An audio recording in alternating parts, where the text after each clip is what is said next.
You are entering a new year. What if you realized more than ever that you had the power of choice, that this coming year was going to be one full of potential and possibilities? You began to understand yourself in new and deeper ways, and that you were not only doing this work with yourself, this healing work, but you were doing it with the collective. I'm Maureen Spielman, and I'm here to usher in the new year with you. So let's dive in to episode 106.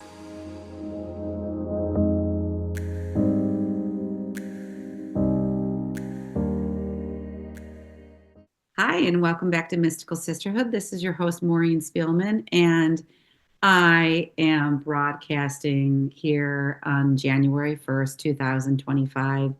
I'm sort of laughing to myself because it is what, a quarter century mark. It seems like yesterday, maybe not yesterday, but I'm remembering back to what a remarkable time it was to have celebrated the year 2000.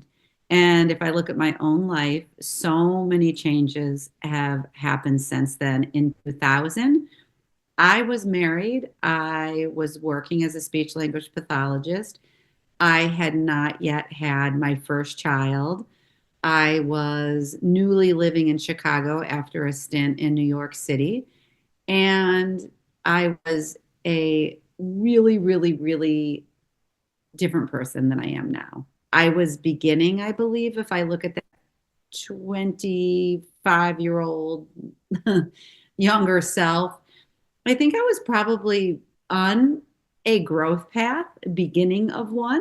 So if you are a younger listener, then you know, like, oh yeah, I can realize that about being in your anywhere from mid to late 20s, early 30s, that you're listening to these messages like the ones coming through Mystical Sisterhood and whatever podcast you listen to, and they're waking you up. They're here to guide you on your next year, your next 25 years. Isn't that amazing? But I would just like to say shout out to everyone I celebrated that turn of the century with. It was a really fun night. We dressed up, we went out to Tops for Champagne in Chicago. And yeah, so much has changed since then. So January 1st is often the time of year where I think historically we kind of looked at it as like a reshuffling, a time to set resolutions, things that we wanted to accomplish that we hadn't before. And by gosh, we were gonna do these things because we were not quite there yet. And there was change we wanted to create, which is kind of a cool thing if you reflect on that alone, that as humans, it is our nature to want to experience change, growth, and transformation. You know, you can look at a lot of people and think, like, yeah, stagnation is the name of the game. But I think that's probably rooted in survival selves because I actually think it's quite natural. And one of the reasons that we took a body and came to Earth is because we came to grow and transform. So some of this today I wrote before I sat down to record. Some of it's coming to mind as I speak. So I hear in the collective, maybe the word resolution not quite fitting anymore. And I believe that intentionality is taking its place as an energetic form of what we want to bring forth into the world, and also what we intend or intend to and for ourselves. I do like to think of this time of year as ripe with possibilities. And then I reflect, and I've said this maybe even in a podcast long ago during the first year, that every day is that opportunity. And if we wake up and live every day as our January 1st, then we are living with present moment awareness and really inviting in what we want to experience. So, some questions that we can ponder as we go into this new space. If we took away time, if we took away the date, inviting in what experiences do we want to call in? What do we want to go out and experience in the world? Maybe that's travel, maybe that's taking new classes, getting involved in new groups. Are there intentions? Something that some place in your life you want to experience growth, intentions that you want to set for yourself? Do you want to speak them out loud as you listen to this, pushing pause? Do you want to listen and ponder and write in your journal? Do you want to share with a friend? Do you want to reply to me and say, hey, this is what I intend? These are really important things.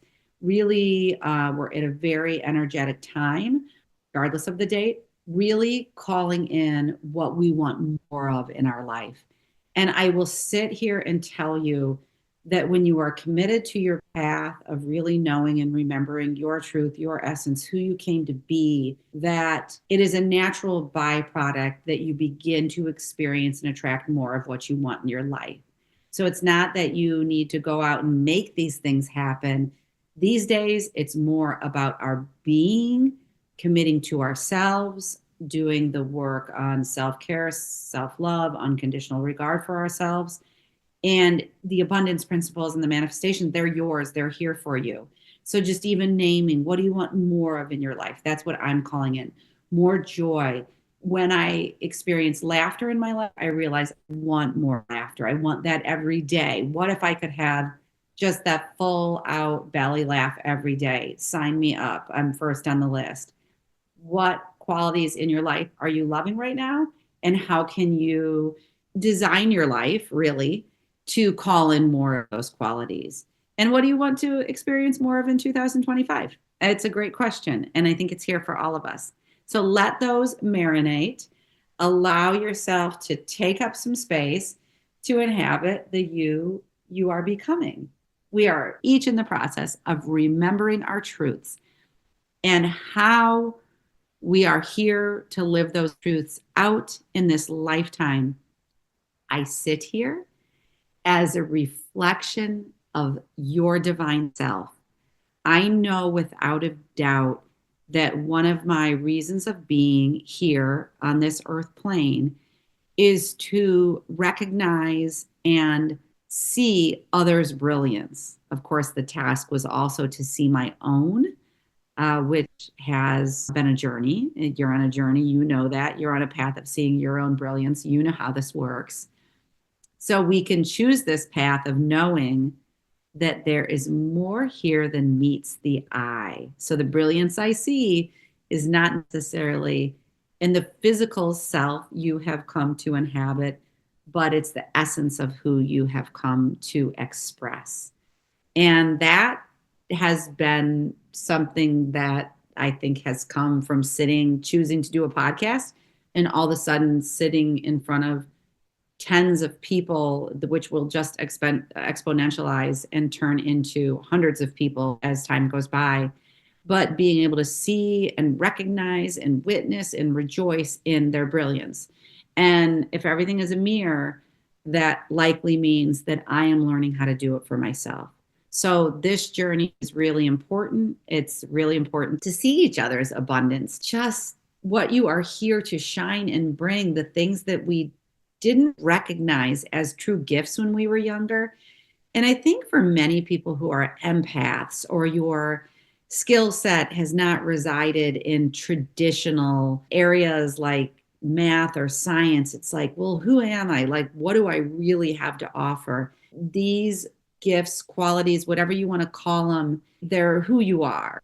We all have them. No one's got more than the next. It's just that so many of them weren't being recognized earlier. So yeah, we can know that there's more than meets the eye. And I feel like that is the beautiful part of mystical sisterhood. Is it dawned on me like a year in, like, okay, wait, the mystical, it's, yes, it's the mystery of life and what invites that feeling of awe in us, but it's also the unknown. And I love that mystical sisterhood is bringing out modalities and work and areas that have been relegated to the side shelves and the quieter conversations, and inviting it all in as equal in nature, nothing being hierarchically better than the other thing, just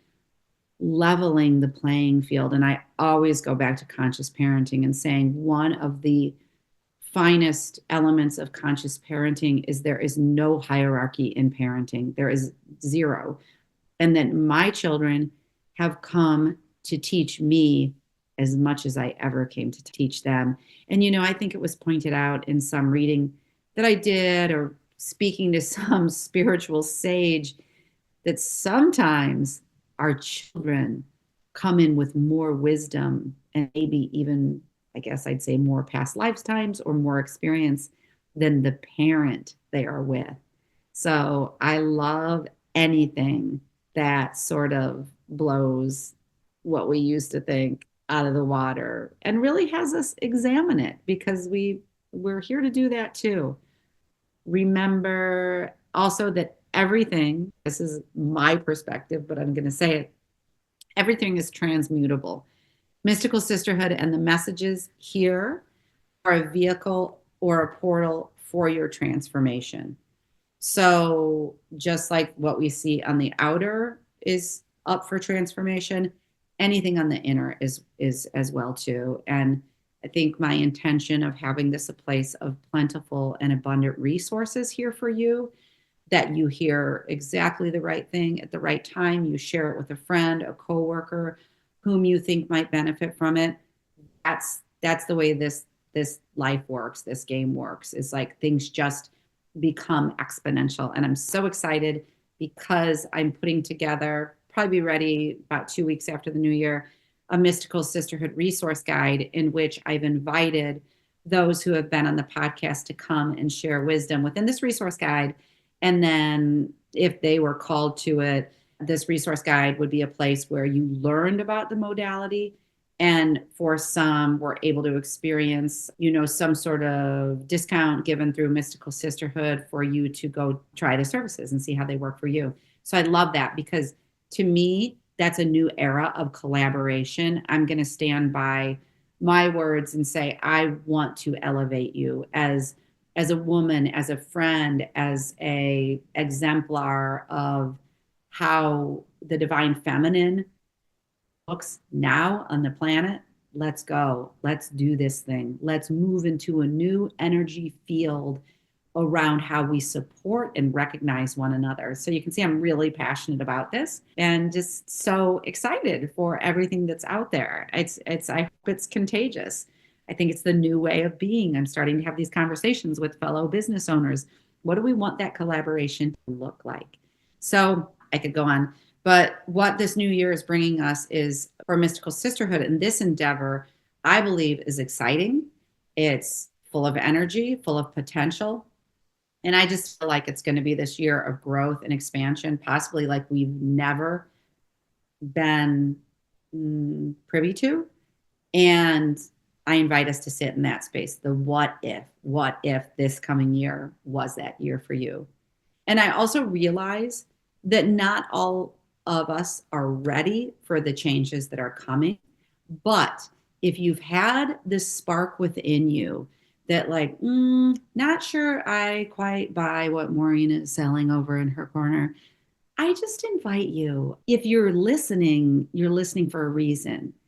And I know that something has caught your ear, either the way that I've said something, the way that a guest has said something, an energy you feel in the collaborative nature when I interview the guests, whatever it is, pay attention to that. That is all you need to know to say to yourself, keep going, keep growing, keep learning, because this is part of your soul's path. This is part of it. Okay. So I just want to say that, but I know it's not for everyone. And that's okay too, because 7 billion people on the planet right now, we're not all in the same place.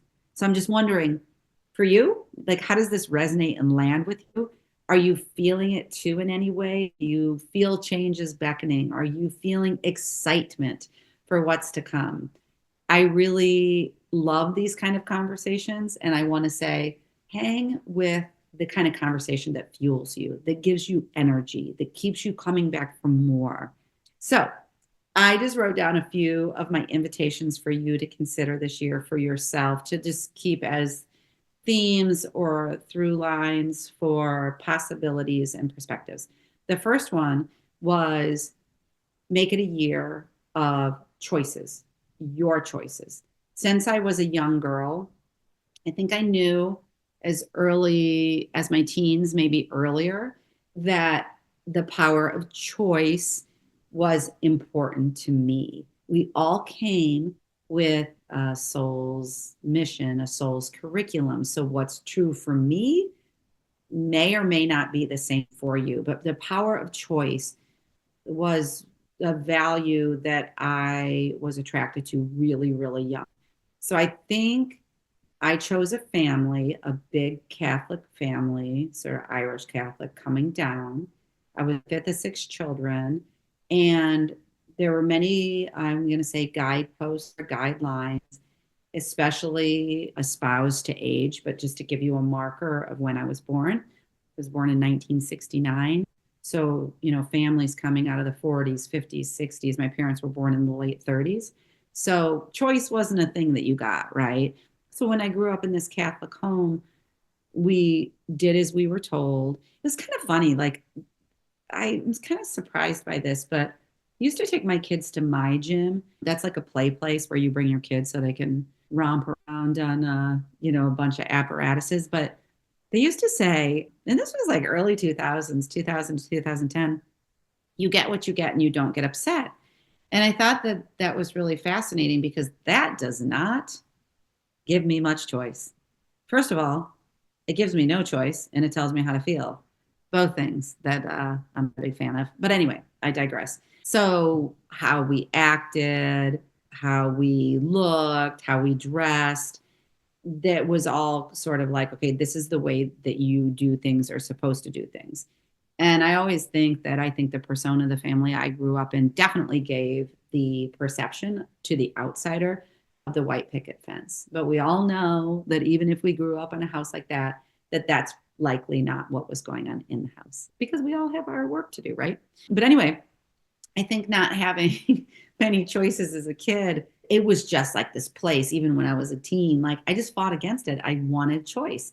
And so fast forward when I started having my children, it was really, really, really, really important for me that they had choice. And I was definitely a black sheep of, I'll just say my family sometimes, because the easier route seemed to be giving them one choice. And I'll tell you, it was messy. I'm not saying it was because I didn't really have a guidebook of how that was going to look. And that was a long time ago, right? There's a lot more information out there. And now even accessibility of information is just such a beautiful thing, how mothers and parents can seek how they want to parent and get support for it, which is great.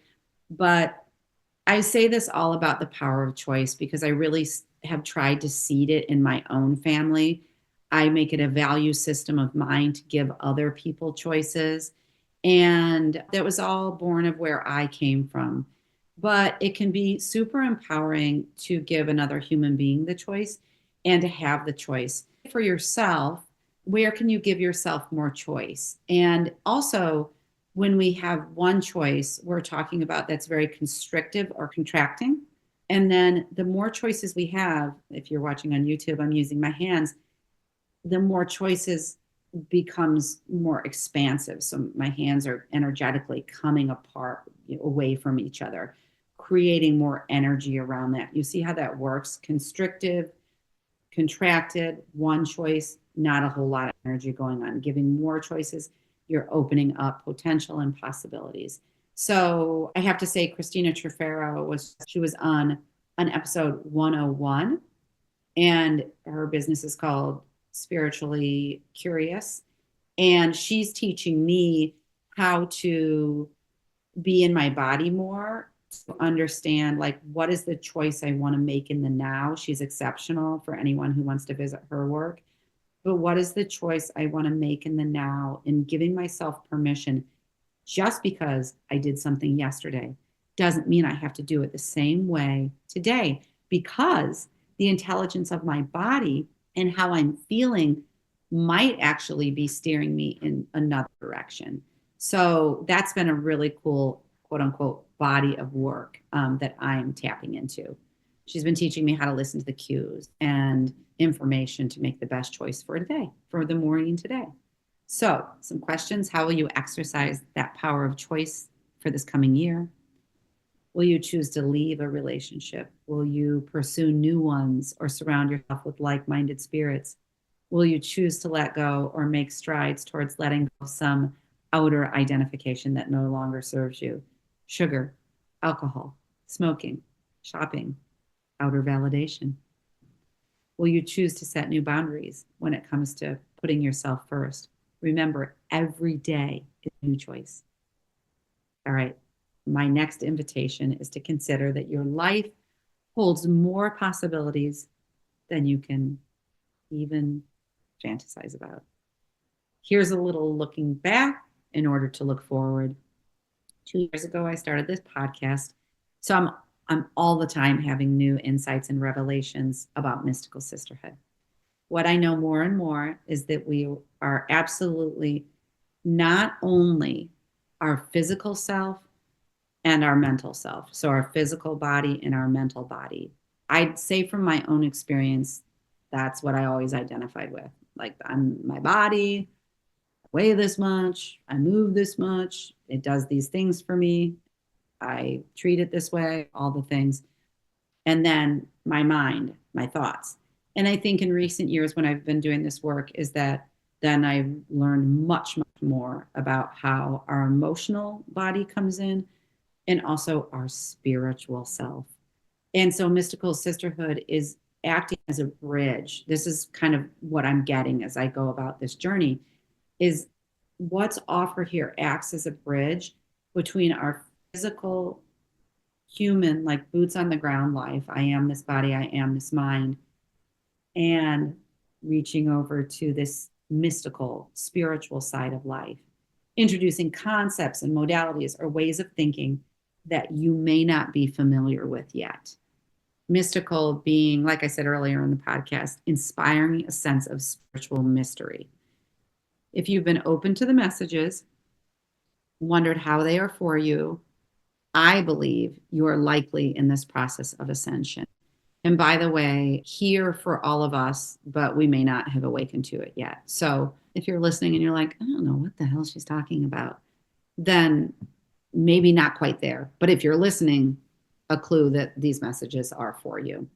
And I wanted to provide, because it can seem like such a lofty term, how ascension is described by a woman I follow, Lauren Gorgo. She defines it as this process of waking up from our three-dimensional slumber in order to reconnect with the multidimensionality of our 5D consciousness. So I think we'll get into this more and more in the coming year on the podcast. But this invitation to move from, if you hear this, 3D to 5D. Think of the three-dimensional as rooted in the following things: duality, which is the right or wrong. Duality, meaning there's two opposites to things. Competition. In 3D, there's not enough for everybody. There's scarcity. There is fear. There could be fear around many things, the outside world, but also fear of speaking up into our individuality. In 3D consciousness, we are more going with the masses, and the masses is going to be versus going with the collective, which I'll talk about. And then, so you can see that this is a bridge, right? From 3D to 5D. So the 5D consciousness is inviting us into unity with one another, also unity with ourselves. It's inviting us to know that we don't have to chase abundance. We don't have to do a million things for manifestation. What we're being called to is to unify with ourselves in order to understand our power, our worthiness, our enoughness, so then that we can deliver it to the world. Collaboration over competition, absolutely, and so on. If you're here, again, you're on this path. I know you are. As I said early on, we connect with ourselves, we connect with each other, and we connect with what the universe is here to provide us. And that's been a missing link from how many, many, many people have been living. Another invitation is like a little byproduct of something I just said. We're all here to move into and take a stand for unity consciousness. This is for all of us. We have been sold, as my mom would say, a bill of goods about this whole separation deal. And I really think that I was thinking about a future podcast could be titled Change Your Channel, Change Your Frequency. So I recently spoke to a woman who's local to me and owns a business who was rocked by world events in November. And I ran into her just a few days ago. And she said, I'm making different choices for my life. And I'm not tuning in to what's on the outside, which tells me she may not know it, but she's attuning to herself, because that attunement to the static that's out there is going to scramble us. It's going to scramble our energy fields. So, how do we stay clean and clear? Attuning to ourselves. So, I went on that tangent because it's really important. And to really step into this unity consciousness, we are here to commit to ourselves as not only our human self, but our spiritual self. And all the different kind of the ways to describe mind, body, spirit, emotion, if you take just those areas right there, when we embrace and consider all those parts of our lives, leads to our wholeness, which is beautiful. And we all want to be working towards that wholeness so we can truly unify as you become more connected to a universal presence that's here for you, your spirit guide, your divinity. You'll eventually realize that you've never really been separate, that it's all an illusion. And so these are going to be invitations coming for you in the coming year. And I think that they're going to be great. So I just had some questions when we talk about separation. Are there places you see in your own life where you remain separate from yourself? How do you perpetuate the separation? How have you not yet experienced your wholeness or your worthiness? Do you continue to abandon your own needs for others? For many of us, there's a lot of the work calling us right here. And there's way to work on these things, which I'll offer at the end of the podcast. When we take the stand to unify the disparate parts of ourselves and call ourselves back into our wholeness, we take a stand for oneness everywhere. As my recent guest, Nicola Farmer, said, we do this work individually, then it goes to like another concentric circle of in our families, then it grows out into our communities and out into the world, and so on and so forth. So it exponentializes. I can see that happening within my own family, and I love it. That individual focus of where we're being called to heal can no longer be ignored or not considered. So that last invitation holds to do your own work to heal whatever you feel is not whole, and lean in to connect and collaborate with like-minded spirits. You are always going to be growing. I encourage you to continue doing the work you've been committed to. This era we are in now is encouraging us to learn to be peaceful and settled in our being, in our worthiness. Just because you're already whole, you are already worthy. You are in the process of dropping this mind identification into, I am more than only my mind and physical body. I am a spirit. I have an emotional body that is here to inform and guide me. I am a divine being with access to inner intelligence and wisdom. Intelligent and wisdom that's unique to you and specific to you. And it also informs what you're here to share. No one, nobody, nowhere can take this from you. There are more and more mirrors emerging to reflect that back to you. So I will wrap this up by saying, let this be a year where mystical sisterhood can be that mirror for you, where you see and hear the message coming through as somehow in their vibration as for you, as some invitation to open your heart, open your perspectives, and, ultimately see those glimmers of your own brilliance. I see the brilliance where others have seen lack in the past. I can see worthiness, again, because of the work I've done, where others might see not enoughness. Surround yourself with the mirrors that truly see you. A wise friend recently shared that I am a diamond that is being polished off. And I love this analogy to my own brilliance. And that's not ego driven to say. It's really becoming in touch with the truth of who I am. So we can't be scared, as they say, to shine our own lights. As the brilliant Michelle Obama wrote, we are becoming. Did not read that book, but the title Becoming is just so perfect, isn't it? So there it is, the power of choice, the power of potential and possibilities, the possibility of unity consciousness within ourselves and for the collective, and staying committed to your own personal growth and expansion. You are on this beautiful path that's taking you forward, and it's leading you to riches, to whatever the magic, the mystery, the pot of gold is. And I just believe that today, whatever day it is a beautiful day to begin a new year, or even if it's just a new day or a new week. Because remember that everything is a microcosm of the macrocosm. So let's take this day as the micro of the macro of the coming year. Mystical Sisterhood and my coaching programs offer you a place to do all of the work I've seeded here. Reach out to me at hello@maureenspielman.com to discuss if you'd like to do the work individually, one-on-one. I have programs for that, and to learn more about my upcoming groups. And you can look at my website for that too, maureenspielman.com or mysticalsisterhood.com. Both beautiful places to learn about the guests that are coming through. And so this year, an intention for myself is to create spaces and places for us to be in the conversations that promote transformation and change the conversations that are had here in Mystical Sisterhood to ones that are being held at the cocktail parties and at the get-togethers and the workshops and all the amazing things that are to come. So I think it's going to be a very exciting year. I'm here on the journey with you. Please let me know if you know a guest that might be a great fit for the show. I'm always looking for new perspectives and ways to offer modalities, techniques, ways in which we can grow. So Happy New Year to you, and I will see you in the next episode.